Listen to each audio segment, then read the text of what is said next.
দালালদের কথা শুনবেন না স্যার, দালালদের কথা শুনবেন না স্যার, দালালদের কথা শুনবেন না স্যার।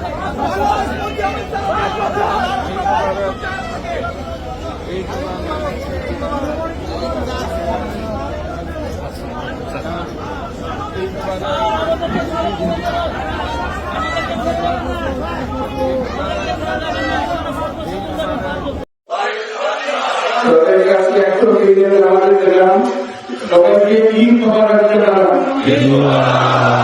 সবাই পবিত্র দিনে দেশের গৌরবের জন্য দোয়া করবেন। ওয়ালাইকুম আসসালাম।